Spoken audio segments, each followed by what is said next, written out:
Hello viewers.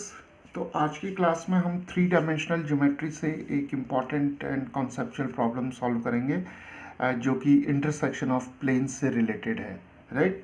तो यहाँ पर हमें जो प्रॉब्लम दी हुई है वो ये है कि find the equation of the plane passing through the line of intersection of the planes x minus 2y plus 2z is equal to 1 and 2x minus y plus z plus 2 is equal to 0 and perpendicular to the plane x plus y plus 2z plus 7 is equal to 0।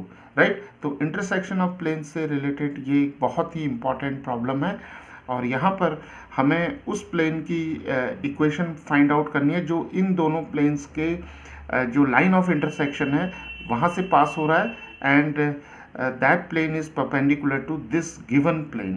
Right. तो चलिए शुरू करते हैं। तो सबसे पहले हम लोग ये काम करते हैं कि ये जो दो इक्वेशंस हैं इनको हम डिनोट कर देते हैं P1 और P2 से। राइट। तो P1 क्या आ जाएगा हमारे पास x minus 2y plus 2z minus 1 is equal to 0 and P2 is equal to 2x minus y plus z plus 2 is equal to 0। Right. और इस प्लेन को हम P3 ले लेते हैं। राइट। तो ये हो जाएगा x plus y plus 2z plus 7 is equal to 0। Okay.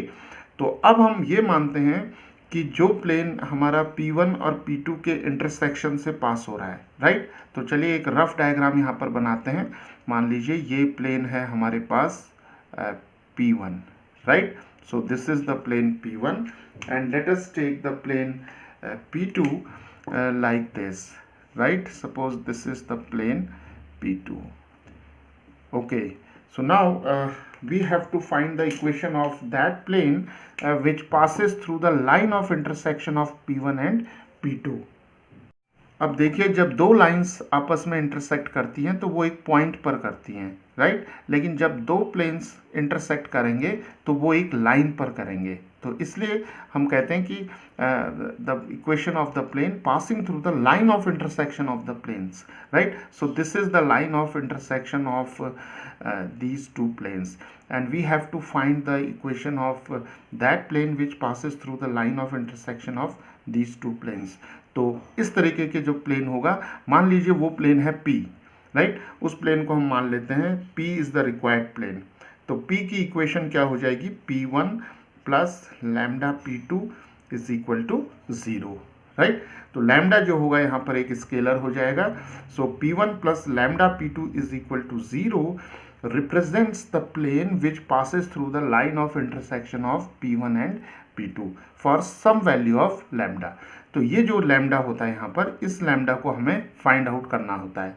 तो ये लैम्डा जो होगा हमें वो इस कंडीशन से मिलेगा कि जो प्लेन है वो इसके परपेंडिकुलर है x plus y plus 2z plus 7 is equal to 0। Right. तो जो प्लेन P है ये प्लेन जो होगा इस लाइन ऑफ इंटरसेक्शन से, this is the line of intersection. Right. Okay. So now we have to find the value of lambda. तो चलिए P1 की वैल्यू रखते हैं और P2 की वैल्यू यहाँ से रखते हैं। तो हमें क्या मिल जाएगा? x minus 2y plus 2z minus 1 plus lambda 2x minus y plus z plus 2 is equal to 0।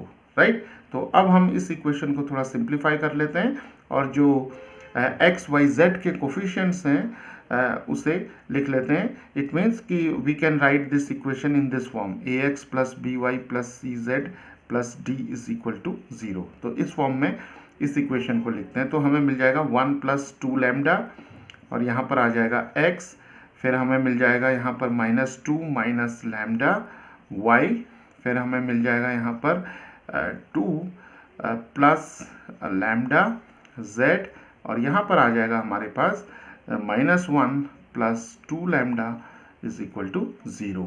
Right. तो अब ये इक्वेशन जो है हमारी वो इस फॉर्म में आ गई। राइट। जो हमारे पास जो प्लेन इन दोनों प्लेन्स के लाइन ऑफ इंटरसेक्शन से पास हो रहा है उस प्लेन को हम कुछ इस तरीके से भी डिनोट कर सकते हैं। Right. So we can write the plane like this और we can draw it like this. Right. So this is the plane P which passes through the line of intersection of these two planes P1 and P2. So now this equation is of this form: ax plus by plus cz plus d is equal to 0, right. तो a b c जो होंगे वो direction ratios होंगे इस plane P के जो normal होगा, right. तो इस प्लेन P पर जो नॉर्मल वेक्टर जो इस तरीके से होगा, मान लेते हैं ये रफ डायग्राम है, तो ये जो नॉर्मल वेक्टर है n कैप, या हम n वेक्टर भी मान सकते हैं यहाँ पर, तो ये जो नॉर्मल वेक्टर है इसके drs जो होंगे drs of vector n, right. और ये नॉर्मल वेक्टर किस प्लेन पर है? प्लेन P पर है, तो इसके drs जो होंगे वो a b और c हो जाएंगे। तो ये हो जाएंगे, यहाँ से कंपेयर कर लेंगे हम, तो 1 + 2 lambda minus 2 minus lambda and 2 plus lambda, right. तो अब देखिए ये जो प्लेन P है ये प्लेन P3 पर परपेंडिकुलर है, which is given in the problem, right. तो प्लेन P जो है ये परपेंडिकुलर है P3 के। तो अगर हम इस प्लेन P को, अभी यहाँ पर हम एक रफ डायग्राम ले लेते हैं, ये प्लेन मान लेते हैं हम P है, right. So this is the plane P and this is the plane P3। तो P3 को हम यहाँ पर मान लेते हैं इस तरीके से, right. Okay, so this is the plane P3, we can draw it like this. So now these two planes are perpendicular to each other, right? So this is the plane P3. Now the normal to the plane P is like this, right? This is the normal vector to the plane P, right? And suppose जो P3 के ऊपर जो normal होगा वो vector जो है वो इस तरीके से है, right. So this is the normal vector, इसको हम मान लेते हैं n3, राइट। तो जब दो प्लेन आपस में परपेंडिकुलर होंगे तो उनके नॉर्मल वेक्टर्स भी आपस में परपेंडिकुलर होंगे, राइट। तो P is perpendicular to P3, hence this vector n is perpendicular to n3 vector. तो अब हम जो वेक्टर n3 है जो कि नॉर्मल वेक्टर है प्लेन P3 के लिए, राइट, तो उसके drs लिखते हैं। तो n3 के drs लिखने के लिए drs ऑफ वेक्टर n3, ये drs लिखने के लिए हम क्या करेंगे, जो प्लेन P3 है उसकी इक्वेशन में x y z के कोफिशिएंट्स लिख लेंगे। तो x का कोफिशिएंट क्या है? 1, y का 1 है और z का 2 है, राइट। तो अब देखिए हमारे पास ये drs आ गए और ये drs आ गए। तो ये दो प्लेन परपेंडिकुलर हैं, यानी कि नॉर्मल वेक्टर्स परपेंडिकुलर हैं, और जब दो वेक्टर्स परपेंडिकुलर होते हैं तो परपेंडिकुलर होने के लिए क्या जो कंडीशन है, वो कंडीशन हमारी ये है कि a1 a2 plus b1 b2 plus c1 c2 is equal to 0, right. So this is the condition for two vectors to be perpendicular. So where a1 b1 c1 are the drs of the first vector, a2 b2 c2 are the drs of the second vector. तो यहाँ पर हम a1 b1 c1 इसे ले सकते हैं और a2 b2 c2 इसे ले सकते हैं। तो चलिए a1 b1 c1 a2 b2 c2 की वैल्यू रखते हैं, तो क्या मिल जाएगा हमें? 1 + 2 लैम्डा, और यहाँ पर आ जाएगा आपका 1, देन हमारे पास -2 माइनस लैम्डा आ जाएगा, और फिर यहाँ आ जाएगा 1 and then 2 + lambda times 2, right. 2 + lambda times 2 and this is equal to 0, right. तो ये हमारे पास लैम्डा में इक्वेशन आ जाएगी। तो अब हम इसे सॉल्व कर लेते हैं। तो 1 + 2 लैम्डा, और यहाँ पर आ जाएगा -2 minus lambda, then we'll have +4 + 2 lambda, and this is equal to 0. So now this is 2 lambda plus 2 lambda, 4 lambda, 4 lambda minus lambda is 3 lambda, and here we have 4 + 1 5, 5 minus 2 is 3, right, and this is equal to 0. So 3 lambda is equal to -3, तो lambda की value आ जाएगी -1, right.